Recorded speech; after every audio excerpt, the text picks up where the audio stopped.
Muito obrigado, doutora Ana, pela sua excelente exposição. Depois teremos a oportunidade de que haja interação com os assistentes.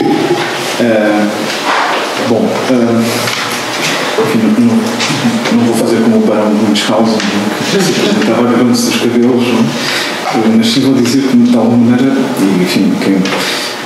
o grupo que aqui congregado sabe bem que é assim. As minhas intervenções neste seminário não estavam pensadas. Eu sou, digamos assim, uma espécie de suplente, que acaba por ser suplente duplo, não? Porque eu tenho duas suplências, não? Da parte da manhã e agora da parte da tarde. Para não vos cansar demasiado com o Spitzer, não? Embora gostaria de continuar a conversa a partir de algumas coisas do Spitzer. Vou falar, recuperei algumas notas de um âmbito que também nos é caro aqui em Salamanca, na Universidade de Salamanca, de teor, digamos assim, um bocadinho mais filológico no sentido estrito, e que diz respeito, muito concretamente, um trabalho que desenvolvemos em tempos e que, entretanto, podemos dar oportunidade em virtude de alguns projetos de investigação financiados e todas estas coisas, não? Como sabem, importantes, e diz respeito precisamente à poesia herói-cómica. Vou falar um bocadinho sobre o Almada, do Machado de Assis, a poesia herói-cómica, a poesia épica burlesca, como é conhecida aqui, no âmbito da literatura espanholista. Então, algumas notas avulsas de um trabalho que diz respeito à produção de uma biblioteca virtual de poesia herói-cómica, que está praticamente concluído e que terá, digamos, depois acesso público e entretanto também há uma tese que vai ser defendida aqui neste âmbito. Mas bom, o que vou dizer tem por título um burlesco tardio, não? E são algumas notas precisamente sobre o Almada de Machado de Assis. Proponho na minha intervenção algumas cláusulas provisórias de leitura de um texto certamente menor de Machado de Assis, um texto anterior à etapa triunfal do seu corpus magnum romanesco. Pretendo, neste sentido, testar algumas hipóteses de trabalho, alguns modelos hermenêuticos, colocando no lugar incerto dos limites textuais de Machado de Assis, evitando no momento o núcleo duro da sua produção bibliográfica.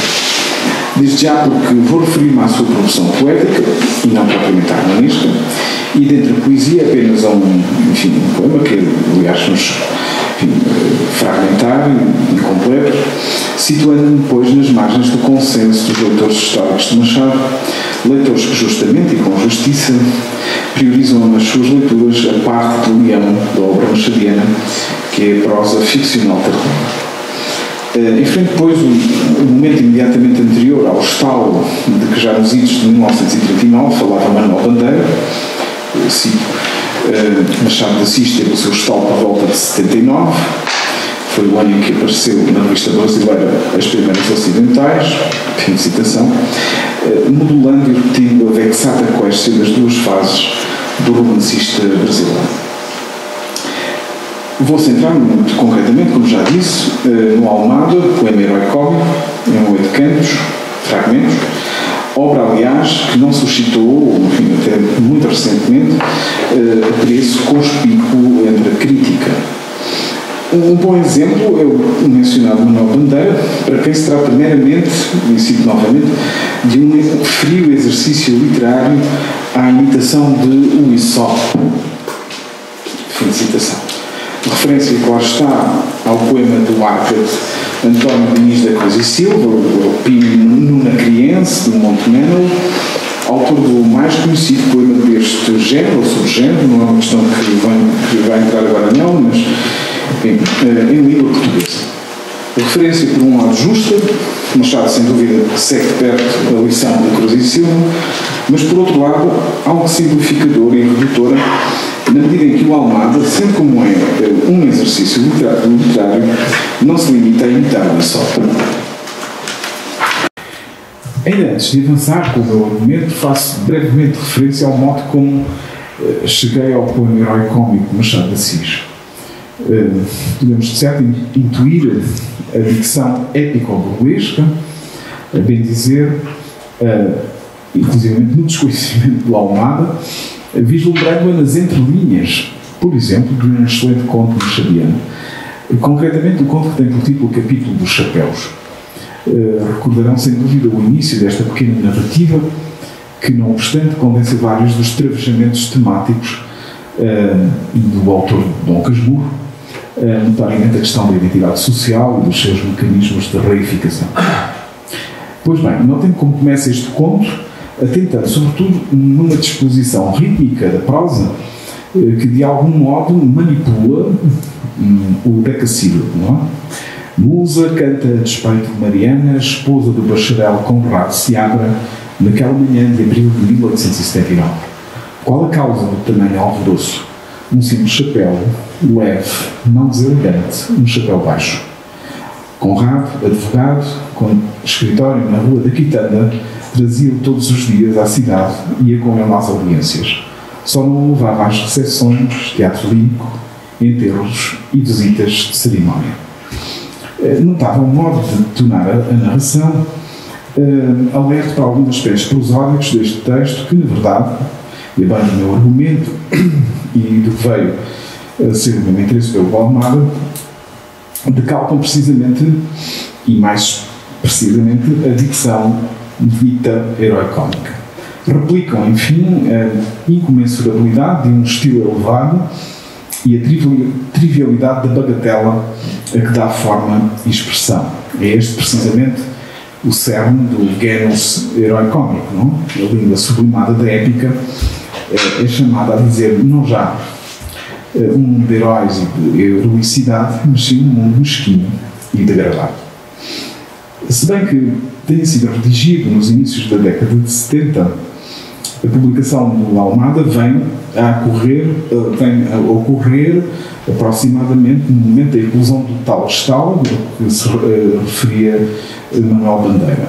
Digamos que o poema herói-cómico, enfim, há uma parte filológica que não vou referir aqui, e tenho que dizer que, enfim, isto é uma questão mais complexa, porque a presença e as referências, por exemplo, a este texto, que por outras razões nos interessaram noutro momento, precisamente o Aesop de Cruz e Silva, as referências ao Aesop são muito anteriores, e, enfim, pós-crónicas, etc.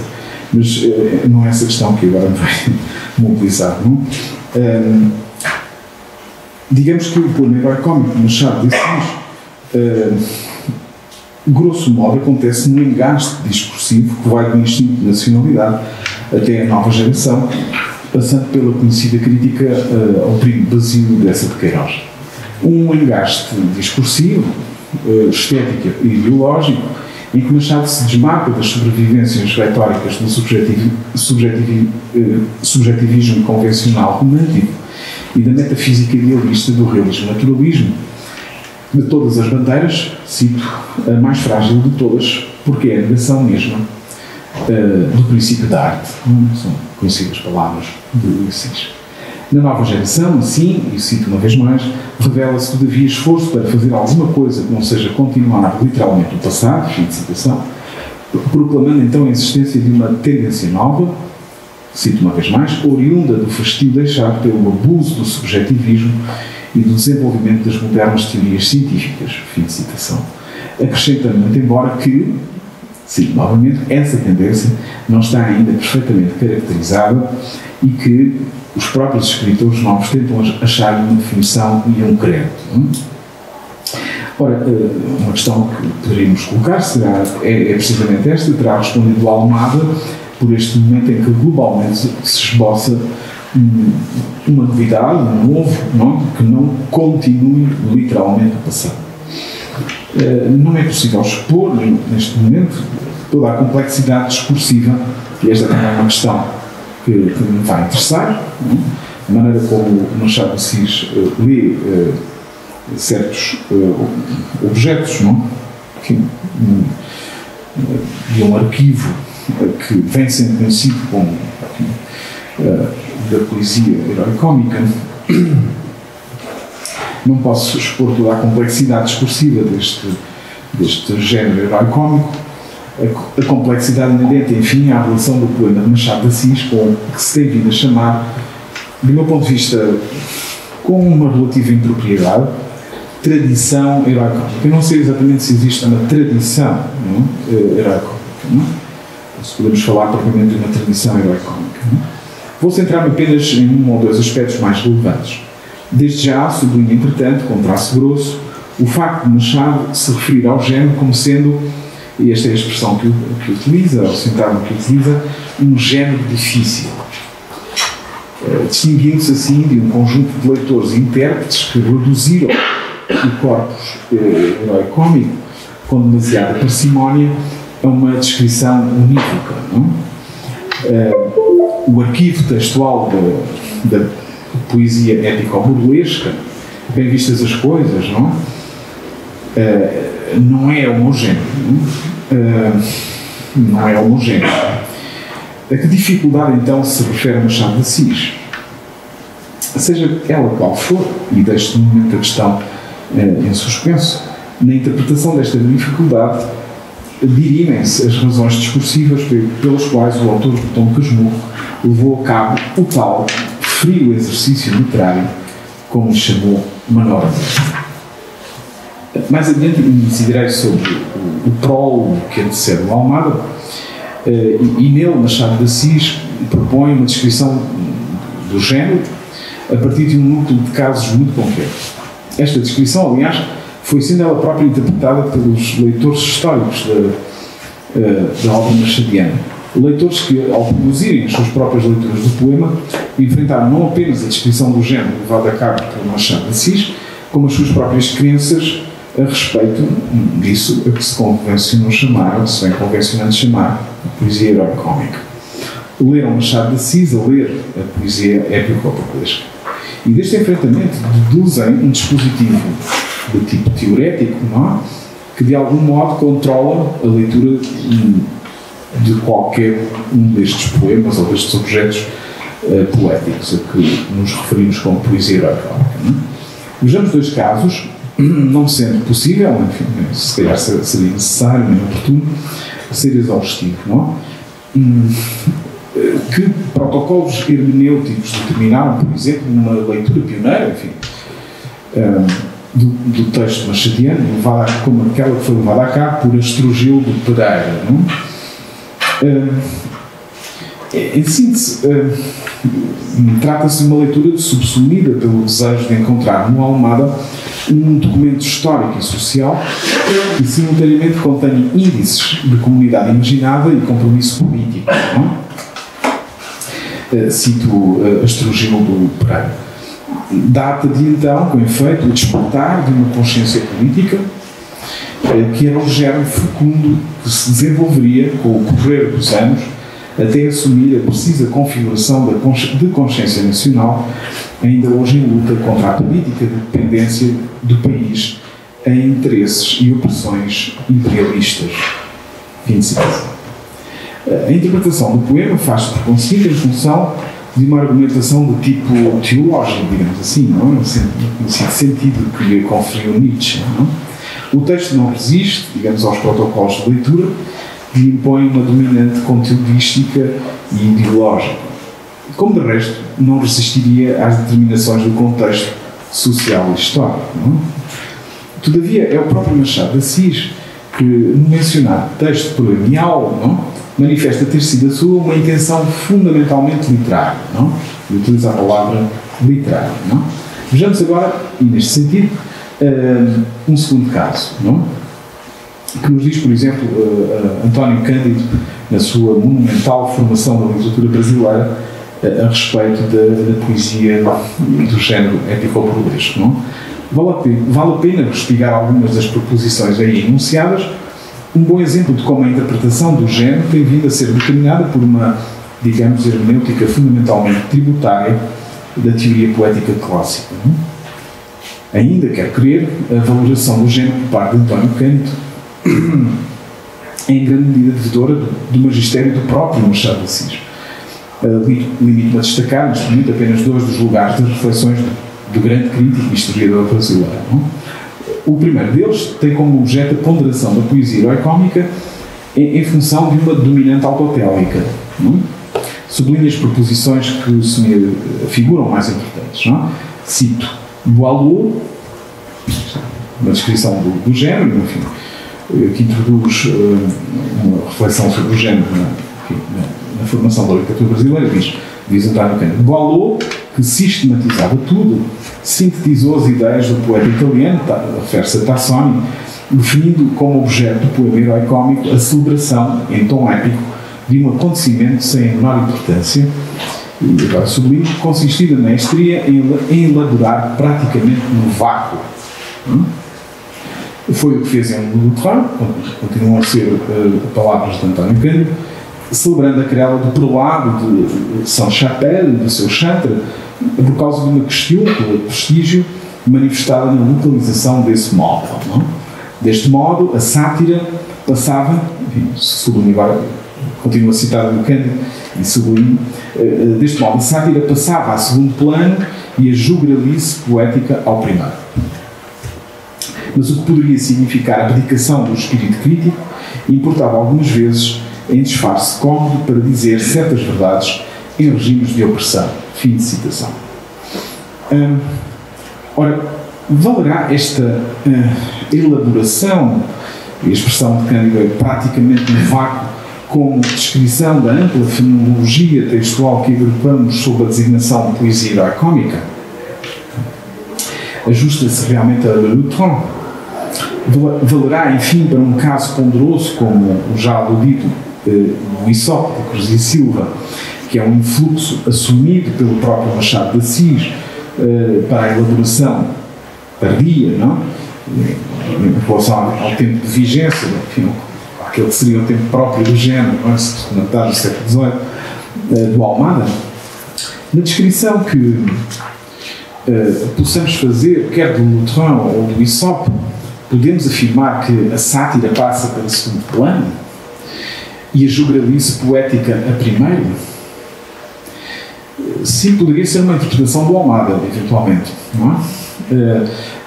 Daí podemos vislumbrar a tal lição machadiana na leitura de António Cândido. O que eu discutiria é se realmente isto pode ser uma descrição de certos objetos como o Loutrant e o próprio Aesop, não é? Apesar de ser, sobretudo, La Secchia Rapita, de Tassoni, de Loutrant, de Boileau, os principais referentes da configuração de um novo género, não é? De caráter satírico, enfim, no contexto arcádico, vale a pena ter em conta ainda outros campos culturais e literários. Assim, a poesia herói-cómica é também um dos géneros mais característicos da literatura inglesa neoclássica do século XVIII. Enfim, fazer algumas referências muito óbvias, não é? The Rape of the Lock e The Dunciad, de Alexander Pope, são certamente os poemas mais notáveis da via herói-cómica inglesa, em grande medida autónoma em relação aos modelos como o francês ou o italiano. Destaco neste sentido o livro de Ulrich Breuch, The 18th Century Mock Heroic Poem, amplo estudo da teorização das convenções e da evolução diacrónica do género em Inglaterra. Não? Por outro lado, sobreleva ainda um outro estudo, não é? De Gregory Cullen, Designs on Truth, The Poetics of the Augustan Mock Epic. Um estudo, este último, que considero especialmente produtivo, pois argumenta de modo convincente como se joga na Mock Epic Poetry uma reconsideração do papel da referência, e neste sentido também da facticidade e do juízo, isto é, do valor, no dispositivo complexo da representação literária. Não é? São ambos os estudos, em grande medida, complementares, de resto. Não é? Todavia, cabe sublinhar o diferente enfoque hermenêutico que os determina. Se para Breuch a poesia herói-cómica é lida como textualidade autotélica, Para Collin, trata-se de uma discursividade que não aliena o vínculo com a realidade, entre aspas, histórico-social. Afirma Bruegh, em jeito de conclusão do seu estudo, o poema herói-cómico é um peculiar e particular género literário. Poesia que se alimenta de poesia. Enfim, traduzo do inglês. Não? Por seu turno, não? O autor de Designs on Truth, não? Gregory Collin, propõe uma outra descrição, que é a seguinte: a poesia herói-cómica é uma galeria de retratos, colocando as suas vítimas num pelourinho poético que, ao punir, revela o diagnóstico que o poeta faz das suas rupturas da ordem social.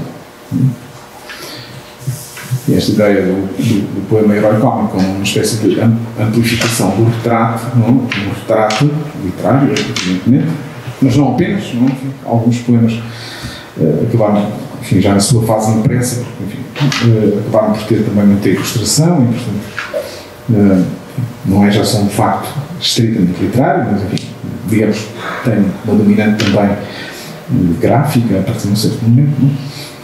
Assim, para equacionar cabalmente a problemática do poema herói-cómico enquanto projeto de configuração de um novo género, e, enfim, isto há que ter isto presente, não é?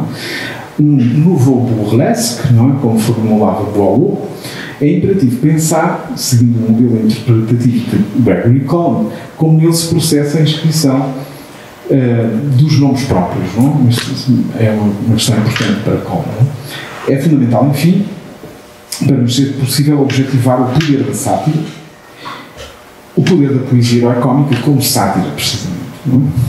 E isto devido ao conspícuo peso específico que tem o género. Enfim, há casos, um recorte mínimo. Enfim, fizemos uma colação de cerca de quase 130 poemas, não? De momento, porque realmente há muitos poemas que permanecem, enfim, obscuramente conservados em diferentes acervos bibliográficos, não? Mas textos como a Monocleia, o Fluctário, a Penteida, e só já referido, o Sartor, o Reino da Estupidez, bom, enfim, uma série de. O peso específico dizia que manifesta nestes textos o juízo, isto é, a faculdade de julgar, não? A justiça poética, se quiser. No caso da poesia herói-cómica seiscentista, o exercício deste juízo materializa-se no cenário público da razão, plenamente consequente com o processo de formação da esfera pública burguesa. Por outras palavras, é neste espaço comunicativo da razão compartilhada, universalmente, poetas e leitores, que se joga a performatividade do género. Não? Neste sentido, sintetizando o ensaio de Collin, é plenamente operativa uma distribuição entre duas séries de nomes próprios, não? Que circulam na poesia herói-cómica. Por um lado, o nome próprio que identifica o sujeito, por outro lado, o nome próprio que diz a verdade do sujeito. Eis aqui o fulcro, um dos fulcros da questão. Não? Na poesia herói-cómica não estará tanto em causa a identificação dos indivíduos, o que, a partir de um certo momento, uma certa tradição filológica parece fazer crer, porque os poemas começam a circular anotados, não? Mas não é exatamente esse o problema. Nem se pede um leitor cuja ação hermenêutica seja essa pulsão identificadora. Não? Está em jogo, isso sim, a identidade, digamos assim, no espaço público de determinadas personalidades, enfim, de determinadas figuras. Não? Que é um pouco diferente. Não? Quer dizer, bom, enfim, depois diremos. A ponderação do género implica ter presente, então, esta partilha de um juízo, obviamente de índole moral, que nomeia os indivíduos, que produz objetivamente a identidade dos indivíduos, ou a verdade dos indivíduos. O poema herói-cómico, de facto, procura a imposição de nomes e procura conceder-lhes circulação social. Não? Uma imposição autorizada, porque fundada não numa instanciação transcendente, como a que temos no nome de batismo, não? Mas sim no juízo público racional. Não? Nomear assim é exercer uma faculdade legisladora. O Isopo de Cruz e Silva é um bom exemplo de tudo isto, ao coligir uma série de nomes próprios desta limite-me a aduzir um único exemplo, não? e mencionar o referente, não? A referência e o referente de uma das personagens satirizadas por Cruz e Silva. Concretamente, usa ao longo do poema de um nome próprio, enfim, uma espécie de, não exatamente epíteto, mas o Barquilhos. Não se trata tanto de nomear de modo vicário o objeto satirizado, não? Que exigisse identificação, porque na verdade toda a gente saberia quem era o tal Barquilhos. O Barquilhos é o nome de uma singularidade individual que prefaz a verdade, não? A verdade do proprietário José Henrique da Mota, não? Que era, enfim, um magistrado também, enfim, da cidade. Não? Bom, enfim, uma verdade que castiga, porque ele era muito vaidoso, tinha sempre uns caracóis, barquilhos, pareciam barquilhos. Não? Okay? Por outro lado, não vou continuar por aqui, vou voltar ao Almada, porque senão chegamos ao fim e já estou um bocadinho fora de outra vez. Ora, voltando a António Cândido, a respeito do texto setecentista, a respeito de Cruz e Silva, diz concretamente: no Isopo, geralmente louvado além do merecimento, acentuam-se todavia certos traços do modelo. Não? Assim, a crítica aos padres se torna virulento anticlericalismo que ultrapassa a brincadeira e vai francamente à polémica, antecipando tonalidades que só veremos um século depois em Essa de Queiroz e Guerra Junqueira. Com isso, a preconizada gratuidade se altera um pouco no sentido da crítica de ideias, tendência que avulta nos poemas dos dois estudantes mineiros, onde a sátira recupera algo das linhas tradicionais, abandonando muito do herói cómico à maneira de Tassoni. Fim de citação. Um dos estudantes mineiros é que lá está Silva Alvarenga, o autor do Desertor, texto muito bem reeditado, pelo Ronaldo Polito, como se sabe. Uma vez mais, nas entrelinhas das palavras de Cândido, se pode ver o magistério machadiano, que antes fazia referência, e que se referiu na advertência prefacial ao seu poema, ao Almada, ainda de forma velada, conhecidos poemas que são meras sátiras de ocasião. Não parece que seja exatamente também isso, não? O que está em causa no género. Não creio que a ampla casuística de poemas abarcada pela designação poema herói cómico possa ser ajustada a estes termos e noções. E insisto, a leitura do Almada depende muito da descrição, isto é, da interpretação, que façamos de poemas como isso. Como argumentarei, a imitação de Cruz e Silva por Machado de Assis não foi propriamente fria, como vimos antes, dizia o Manuel Bandeira, nem por outro lado a pulsão crítica do poema do magistrado Cruz e Silva se ajusta a um modelo crítico, quer de Essa de Queiroz, quer de Junqueira, como se insinua, não, nas palavras do António Cândido. E passo a explicar porquê. Ou não. Enfim, acho que o salto está mais para a frente, porque está a demorar um bocadinho. E vocês já estão cansados e enfim, estes são temas um pouco velharias, não é?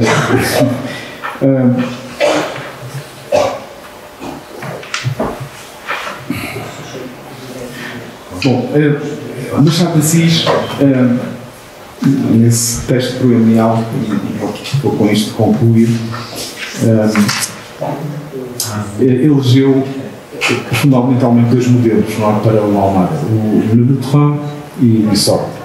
O gesto é significativo e sintomático de um momento em que a amplíssima fenomenologia herói-cómica se estabilizara já num corpus, mas um corpus em grande medida, enfim, oculto, não é? Submerso, e por isso considero que não se trata propriamente e exatamente de uma tradição. Todavia, o que me parece mais significativo é o vínculo de Machado de Assis com esse corpus, que do meu ponto de vista é tudo menos pacífica.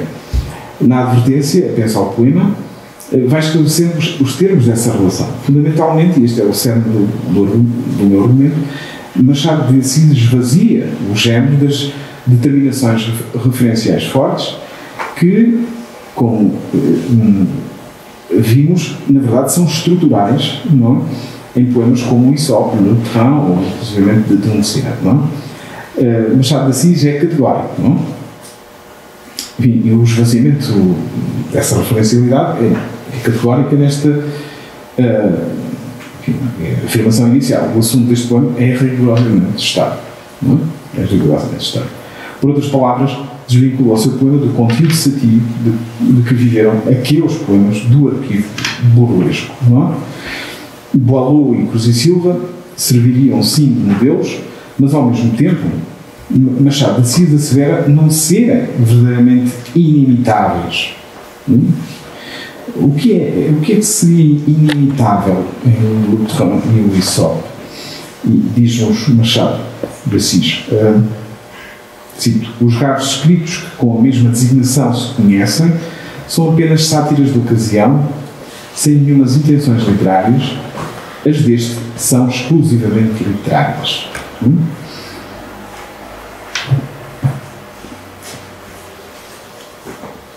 Podemos, enfim, avançar outro lance hermenêutico de Machado de Assis. É o caso da localização do cómico no género de um Le Terrain ou um Isopo. Diz-nos, busquei o cómico onde ele estava, no contraste da causa com os seus efeitos, tão graves, tão solenes, tão fora de proporção. Esta é certamente uma visão que reequaciona o valor da bagatela no género herói cómico e, por outro lado, Machado formula ter observado, cito, quando pus o estatuto do género, que é parodiar o tom, o jeito e as proporções da poesia épica. Como teoria do género, enfim, como formalização de uma variadíssima fenomenologia textual, esta proposição machadiana é um bom exemplo de resistência à leitura. O Isopo ou o Le Terrain não se subsumem a intenções literárias, pois respondem por um mundo, digamos, de belas letras e não propriamente de literatura. Isto significa que o formalismo com que Machado de Assis engasta o seu poema pouco tem a ver com esse mundo, pouco tem a ver com o mundo. Não é? E é certamente isso que quis dizer ao afirmar o assunto deste poema. É rigorosamente histórico. Não é? Com o Almada, Machado produz uma teoria deste género difícil, integrando-a ademais num programa que significaria a produção de seu primeiro caso nas letras pátrias brasileiras. Neste lance, o género herói cómico perde carga referencial, isto é, estetiza-se. Esta autonomização estética, entretanto, seria um momento de universalização de uma fenomenologia textual integrada por duas composições célebres que lhe serviram de modelo. O género herói cómico permite a Machado de Assis concretizar um modo de relação com o passado literário sem claudicar perante as suas determinações fortes, certamente dentro de um programa em que se inventasse uma nova literatura que não continue literalmente o passado. Por outro lado, o modelo de focalização do mundo, o paradigma narrativo que impõe um sentido a fenómenos que carecem dele, supõe ainda um lugar transcendental de atribuição de verdade. Não é? A focalização narrativa de um Isopo responde por uma instanciação que se baseia na autoridade do sujeito ilustrado, aquilo que é competente e capaz de nomear a realidade. Ora, a instanciação narrativa do Almada não deixa de acomodar este modelo. Daí que, do meu ponto de vista, entre outros corolários possíveis, em ambos os casos, o riso móvel destes poemas não seja propriamente aferível pelo paradigma do riso carnavalizado bakhtiniano. E, enfim, esta é uma questão a que faço referência, porque tenho visto que realmente em muita da crítica se tem convocado o Bakhtin, o carnaval do Bakhtin, e geralmente eu não sei se será a melhor maneira, não? Ainda assim, num arcade como Cruz e Silva e Machado de Assis, distinguem-se pela pulsão estigmatizante que acarreia o género. Não? Se o autor do Isopo marca os indivíduos do seu tempo, no Almada a mácula perde proximidade, lembrando do tal rigor histórico, assunto, etc.